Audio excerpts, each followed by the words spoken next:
Okay, it's been what, 2 weeks or so since we've done anything. Didn't Yep. post anything this past week, so we apologize. But because this is unfiltered, welcome to Arachnoiditis Unfiltered. I had been in such a horrible flare up. We've had rain in Oklahoma. The barometric pressure has just been killing me. We've had, gosh, 4 days of solid rain, and the temperatures have been in the 60s in August in Oklahoma, which is completely unheard of. Uh, Wow. Yeah. yeah, I mean, just totally wild. I'm loving it though. It's a real taste of Incurable. Yeah. fall. Yeah, so it's been good. But anyway, before we get this started, I want to make sure that we tell everybody, please go to Rare Patient Voice. We'll have a link in this episode. So look down below, go in, sign up, put all your diseases in there, get ready to do some studies, take part in some clinical studies and make up to $120 an hour. We can make a difference by signing up. So please do that. You can do it under Arachnoiditis Unfiltered through our link. And we look forward to seeing you join. And hopefully, we're going to get enough people with arachnoiditis on there that they can do some studies with arachnoiditis. That's our hope. So, Yes, that is our hope. That's our whole goal. I yeah. mean, ultimately for doing this, right? So, without further delay, Sarah, nice to see you again. It's been I quite. know. I'm like, I don't even know who Steve is anymore. We haven't talked in like 3 weeks. I mean, text here Yeah. and there, but yeah. And then today we have the great pleasure of having Karen. Is it Rubel? Yeah, my married name is Davidson, so it's good to be here with you guys, yes, today. Yeah. Now you're part of our crew, kind of giving us ideas and helping us out. And you have a story to tell as well about your arachnoiditis. So, why don't you go ahead and just start, give us a little bit of your backstory. Well, I was diagnosed with arachnoiditis in 2023. But it was a long time issue. They believe from my spinal epidurals from C-sections from that would have been my first one in 2011. It was placed in the wrong space in my spine, and they believe that caused damage over time. So I have arachnoiditis and I have an arachnoid web, which is a band of scar tissue wrapped around T9 to T12. There's a tethered spinal cord. So there's a lot of adhesions there. There's blocked spinal fluid. The spinal fluid couldn't go above T9 level. So there's that blockage there. So yeah, it causes a lot of issues in every aspect of my life. Um, Prior to that, I was an ER nurse for 6 years. And I taught nursing clinicals at a university as well. Um, so I have a huge passion for just patient education and just being able to spread the knowledge about this rare disease that, you know, impacts people greatly. And so the more awareness that we can get, the better. Karen, can you tell us, like, if you don't mind, like roughly your age? You don't have to tell us your age now, but like when you Yeah. got injured, how old were you when you had the So epidural? I'm 35. I'm Okay. 35 now. I believe I was 23 when I had my first son. So around there, And you age had an epidural 23. with the first one too? Yes. Yep. I had an epidural and then I've had three C-sections altogether. So, and, each spinal intervention can cause, more issues with the spine, but I can say that my last two C-sections went smoothly. So it was that first one definitely that did the damage, as well as like further injury and use over time, and just the progression of the disease. Sure. Do you remember what level they went around? Was it the T9, T11? Because normally spinal, well, it can be higher if they can't get access, but generally it's lower. But do you have any idea? Right. And I couldn't tell you. I would have to look up my records to even know, but I can tell you they poked a few times. I Yeah, like had me, shocks right? down Yeah, my leg. yeah. And it was a teaching hospital. So it was I believe, a student anesthetist that did it. Mine too. Because I Yep. remember them like asking if I Yeah. could have a student. Um, And where are so you yeah, located? Like roughly, like are you in New York, I'm South Carolina? in Michigan. In Michigan. Michigan. Okay. Okay. I'm Yep. just trying to take some data intake and viewers might want to know, you Are know. you native Yeah. Michigan? What's that? Yeah. Yeah, so I was born and raised in Michigan. I lived in Illinois for a little bit as a child, but most of my life I've been in Michigan. So and as far as like treatment goes, there was no neurosurgeon in Michigan that could handle my case. They're like, I wish I could help you, but there's nothing I can do for you. You need like the further level of care. So I had to go to Mayo Clinic in Minnesota for my treatment. And what did they tell So you? that's just what's that? What did Mayo, what was their treatment plan? Anything different than Tenet does? Um, So yeah, when I brought up Dr. Tennant's protocol, they were not familiar.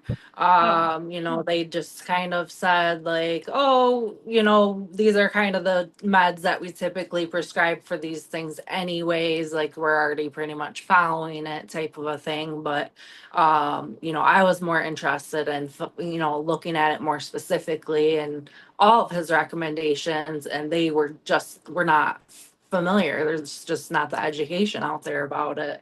yeah, Um, but they did offer surgical intervention, which does have the risk of like permanent yeah, paralyzation, or further, worsening the disease. But you know, that surgeon at Mayo Clinic has only done, I believe he told me 12 of these surgeries for the arachnoid web. And one of his patients immediately the spinal cord swelled and they ended up in a wheelchair. So there is that risk there. right. Um, Yeah. so it's just a matter of preserving, your function and maintaining your function and your quality of life the best you can. Yeah. Right. When And so when did you you, were about 23 when the pain started ish, right? Yeah. And then you were a new mom of three over the years. Yes. And so your kids are still fairly young, right? Yeah, they're 13, 12, and we have two 6-year-olds between me and my husband. So, yeah, it's a they're lot a of I work. don't handful. know how anybody does it. Like I have one and I'm like, I mean, it's a lot for just the one, let alone multiple, Yeah, and then being sick on top of it. That's just yeah, so hard. So yeah. where's the focus of your pain? Basically that T9 level and down. But I have Ehlers-Danlos syndrome as well. So all of my joints go in and out all the time. Yeah. So that causes increased issues and pain, on top of that spinal injury. So, Did you have uh, genetic testing for Ehlers-Danlos? Or is it just based on some, it was based off of great, yeah. symptoms, Okay. based, yeah, for the diagnosis. So I have no autoimmune component to mine. I have the hypermobility. Me So too. Yeah, me too. Okay. Yeah, just curious. Well, we're here to talk about good news with you. yes, So recently, I mean, this has been ongoing for a while. You've been trying to get on disability, and everybody that has to go through it knows it's a huge process. But I mean, as a nurse, I know you had all your records yes, and everything ready to go. So, um, right. can you tell us a little bit maybe about your preparation for your case, like what you did as far as just gathering all your documents and having some kind of a timeline and how it went?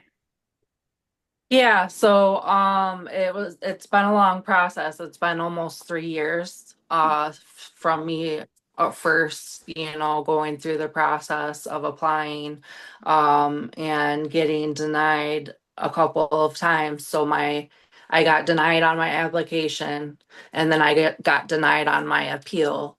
And then that's when you can go in front of a federal judge and plead your case. And that's usually when the majority of cases will get accepted at that level because they're more closely looking at, all of your medical records. They're looking at the whole picture. So it is a very daunting process to go through, especially before I got a lawyer. Definitely, I wish I would have gotten a lawyer sooner. Maybe it would have gone through Yeah. sooner. Right. Yeah. Um, but even with a lawyer, he told me, like, even when we started the appeal, he's like, it's going to be 6 months out, possibly, before we can even, get in front of a judge. So it's just a long process. But definitely having medical records, which, once you get a lawyer, they take care of all of that. You just make sure, like, your lawyer knows, like, the doctors that you're seeing, if they're making any, med changes or diagnosis changes. Um, and they make sure that it all gets sent to Social Security. Yeah. So, So who did you see, or did you see somebody specific other than primary care or neurology for the mobility aspect of the question? Because that's really what they're going to focus on. They're going to focus on everything in the disability case, but when it comes down to it and that vocational specialist comes in, what they're looking at is, can I place her anywhere to work, even if it's sitting, you know, it's 8 hours a day, 5 days a week, 40 hours, you have to be able to do, even if it's in a sedentary position. So, did you go to physical therapy? right. Yeah, Yes. So originally my PCP, like even filling out my disability stuff for my employer, she's like, I don't know how to fill this stuff out. Like she didn't know enough about my abilities. So she right, had ordered an occupational therapy evaluation, and it was a physical exam where the occupational therapist tests like your ability to sit, stand, how far can you walk, your pain levels, your strength. They test your grip strength, and it's basically showing like your ability to do all these things, to reach to anything that you'd have to do in an occupational setting. And they can say, like, can this person work a job for the government or not.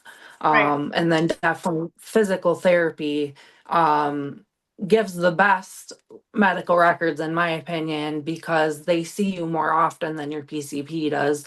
They're right, more familiar with your physical ability. They can order you, or they can suggest to your doctor about ordering mobility aids or assistive devices.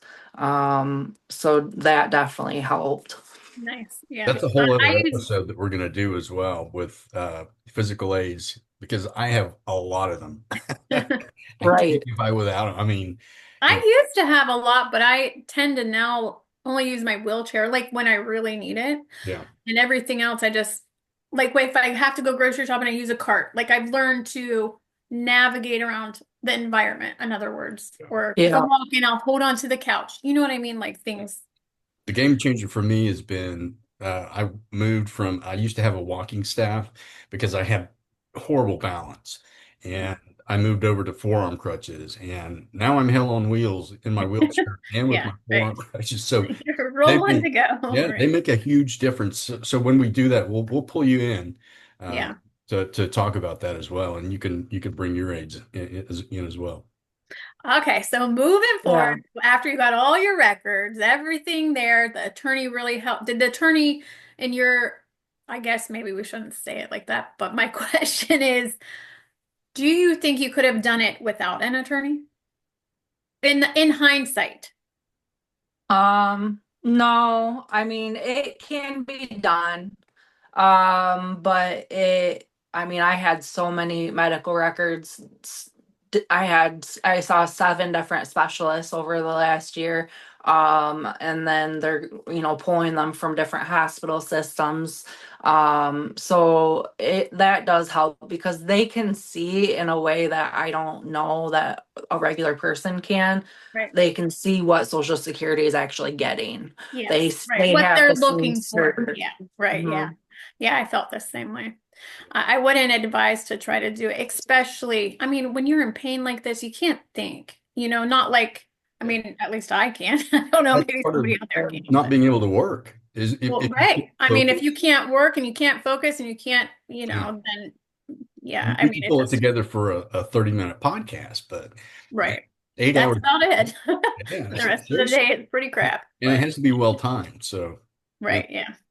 Okay, so of course we know you won your case. Yay! Like Yes. so awesome. I know I was so That is, happy. I mean, Yes. a day Thank of joy. And you. then Medicare is going to kick in and win for you. No, no, it'd kick in immediately, right? Uh, Yeah, so my hearing was in August and it said my Medicare kicked in as of July. So it Wow. went back 1 month. So, That is Right. awesome. um, Yeah, because you waited which so long, they right? will take, they will take a premium monthly from my disability pay Oh, right. to Yeah. pay for Medicare as well. But yeah, that's a relief to think that like a lot of like physical therapy copays and medication copays get very expensive. So any way that insurance can help makes a huge difference. Yeah. Yeah, I tell you what, my first real interaction with Medicare was my first heart attack. I had to go to the cath lab. I had massive heart attack on the table, was in there for an hour, ended up with 7 stents, was in the hospital for 2 days. When I got out, I thought, man, this is so going to bankrupt me. And my bill was just so reasonable under Medicare because it's the complete reverse of traditional insurance where you have a deductible and then, it's 80% yours, 20% they pay or whatever the case may be. It flip-flops to where 80% is cared for through Medicare and you take care of 20%, but there's a lot that is also taken care of. Like I'm on home health. Because I can't really get out of the house, riding in the car is super painful. So my home health comes in and I don't pay for any of that. Normally that would cost me $150 an hour. So it's going to be a game changer. Yeah. That's great. Financially, it will really help your family out, I promise. Did you have Yeah. insurance before the Medicare or did you? So I continue. No, I think my employer insurance dropped very quickly. Even when I was still on their like long-term disability, like the insurance ends very quickly. So that was Yeah, pretty unless you can scary. afford So, Cobra and it's like three times the amount, and who can do that when right. you're not working, No, So, so I got on my husband's insurance, which luckily is good insurance, but it's still very expensive. oh yeah, And us too. So do you plan to keep both? That's what I did, and I'm not really sure. Sometimes it pans out and other times, but right now I carry both of my husband and my son, so yeah, we'll carry both because he has to carry the kids anyways, so he might right. as Yeah, it well. was like a difference of $20 a month, I think, if I took myself off and only if he Right, carried it. So it was like, well, for that, I might as well just carry both. Yeah.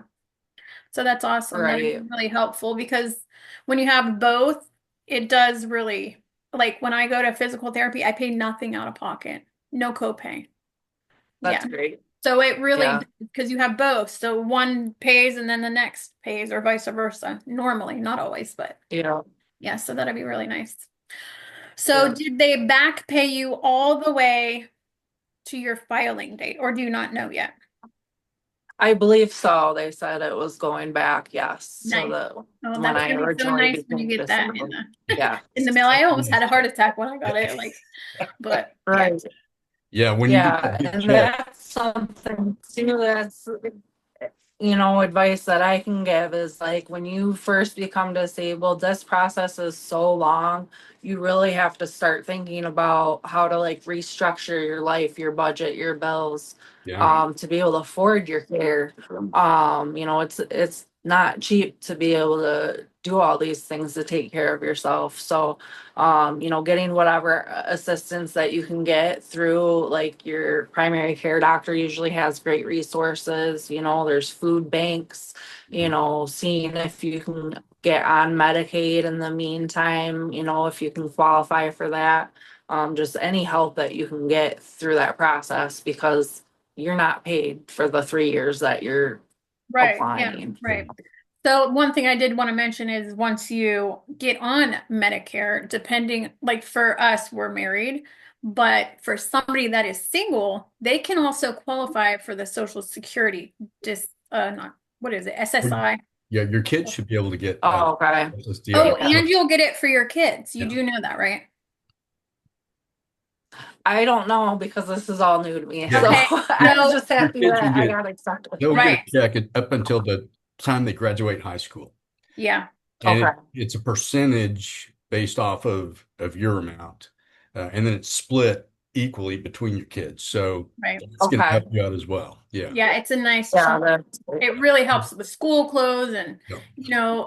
things that the kids need. It will really, really help. So not that I yeah, ever tell anybody that, oh, go on disability because it's great. Because obviously, as a nurse and as a radiology tech, I'd rather be right, working. I mean, obviously we make more money right. working, but it is what it is. At least there is something that does help. Yeah.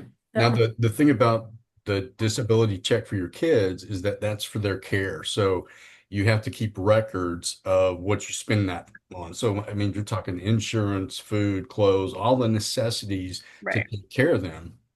But you can also, Right.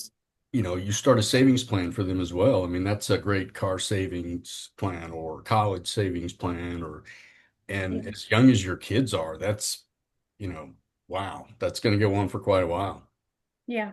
That'd be really And, helpful. Yeah, and I mean, that'll that's help. why we paid in our taxes, right? That's why we paid into Social Security. When my doctor told me, Steve, you worked hard for this, and this is the benefit that you're due as a result. So don't feel guilty about it Yeah, because I was I did. so clueless. I totally thought like only people basically, I hate to say it so bluntly, but like dying of cancer, like terminally ill got on disability. I had no idea. It wasn't until the VA kicked me out from working because I was falling all the time. They were like, you can't come back. You know what I mean? That You're I, a hazard. right. I learned I mean, not the hard way, but I mean, I had to learn it all. So it's really good that we talk about these things that way, for one person out there that hasn't yet signed up, I could say names, but do it So because I it's want to really, interject here because I know a lot of people use lawyers for their disability case. When when I went on long-term disability from my company, they set me up with a company called ALSA, ALLUSP or SUP also.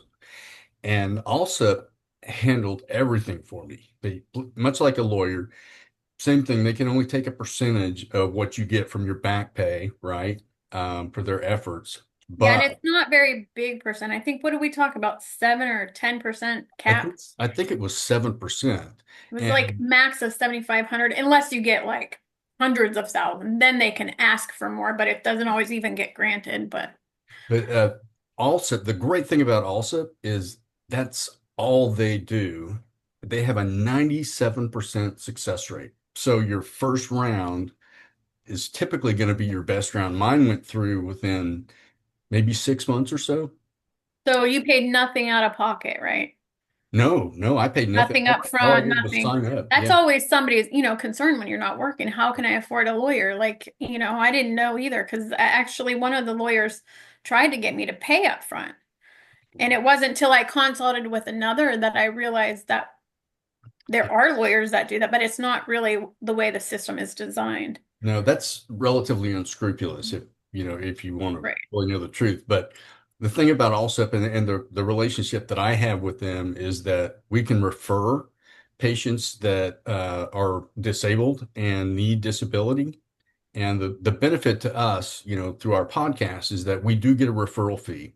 It does not come out of your money at all, but it's a way for us to kind of monetize our podcast. So we're going to put a link in there. We'll put our email in there. All we really need from anybody that's looking for disability, has had a hard time getting disability, doing it on their own, or their attorney's not worked out, please let us know. We need your name, your contact information, your email, and your phone number, and then we plug it in there, and then we get a referral fee out of that. So it's one way we can keep our podcast going and keep doing this for everybody's benefit out there, because I know this particular episode on SSDI, Social Security Disability Income, is going to be very beneficial to a lot of people out there. Yeah. Yeah, I And wish I would have known. I had, yeah, yeah, yeah. It took and me a long time to find a lawyer, so that would have been nice to so, know. and it's all on over the phone. You don't have to go in. Oh, wow. I Yeah. had to go in so many times Yeah. and go Yeah. through my files and break it all Oh, down for him. That's why I said, oh, by the time I did all that, I'm like, oh, I feel like not that I did it all, obviously, because legally, like you said, they know what, they're looking for, but it was a so lot. yeah, this would, I mean, when you're disabled, like I was, I could barely get out of the house at the time. It was Right. such a benefit. And there were times where I couldn't even answer the phone because I was, just having such a bad flare up. They understood what I was going through. So please reach out to us. We'll have our email out there. Feel free to email us and look into Alta. It's going to be a life changer for you. All And right. I So know you didn't use Allsup, right? You ended up going with a different company, Karen. Oh, I went through just yes, a local lawyer. Yeah, Yes. Yeah. yeah, that's what I did too. But had I known, I definitely would have used them. It sounds so much easier. Right. Yeah, for sure. Yeah, and I just knew through like recommendation through a friend's family member. So yeah, knowing what a great process that Steve had with this company, that sounds wonderful, a resource for people. Yeah. absolutely. So tell me, how is being a mother with arachnoiditis been? I mean, how disruptive is it to your daily life in that? For me as a father at the time, when I had my kids here and I was married, I missed holidays, I missed school plays, I missed so many things, and I Yeah. was so guilty. But we shouldn't feel guilty because we did not inflict ourselves with this disease. So, how's it been for you?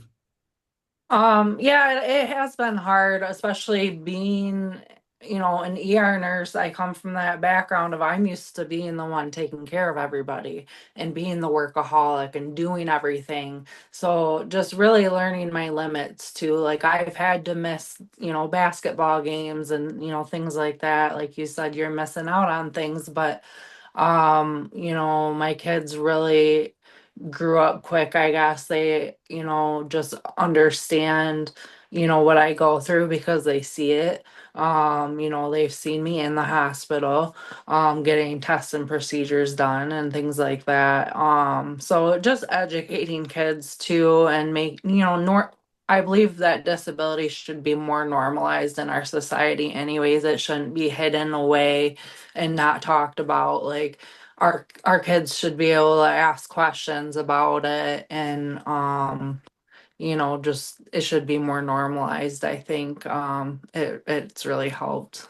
Sarah had suggested us doing a book for kids about Yeah. kids with arachnoiditis. And the reason for that, at least my personal reason to want to do that, is because so many mothers end up with this because of their epidurals. I mean, it's just one story after the other. And the vast majority of people afflicted are female. So this is the big thing that we want to change, for anybody out there. If you're getting an epidural on that consent form, it should say the odds of you getting this incredibly, horribly incurable rare disease is very high with an epidural. So paralysis, death, all that, they kind of wash through that, right? That's like, oh yeah, yeah, you could die, but whatever. It's rare. Um, but this is a high percentage. Just so you know, I got Eric sent me from Tenets, the Oh, conference. okay. It's 81% female. Yes. About See, 81% of us. And I've been saying I that. guarantee if we start looking at how many of us had epidurals or, I mean, I'm not saying it can't happen from surgery too, because it does, but Yeah. um, it's a very high percent. And that is my one main motivation is prevention. We need to Yes. prevent this. Okay, we have it and maybe there's no cure for it. Yeah. There's probably other treatments, right? But we can prevent it. Like I'm terrified for my child because I have Yeah. EDS. So I'm pretty sure he does too, just by doing, the Brighton Right. scale and all that stuff. Um, yeah, so it's really scary. My husband actually just went, I don't know, yesterday or the day before and had a spinal block done. So he always tells them, I do not want steroids. Something I'm working on now is I don't know if either of you guys have seen my TikTok videos recently. I'm kind of going down the rabbit hole with it. I'm trying to figure out where we start for research because if I go to a researcher and say, I think this is related to connective tissue, but yet we have all these other issues going on too. We don't even have an ICD-9 code. That was hidden on purpose, my opinion.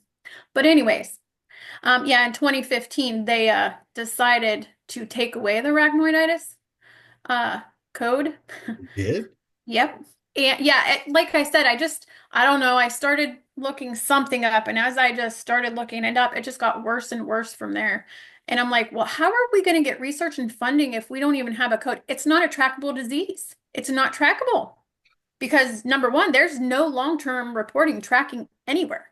I mean, you can put it to the FDA site, but they only really look up to 90 days. That's 90 days, we don't even know if we have it or not. You know what I mean? that's because Right. And they don't a know what lot they're of looking for. people, it takes that like so long to be diagnosed. So Yeah. to be able to track these cases is so hard over time too.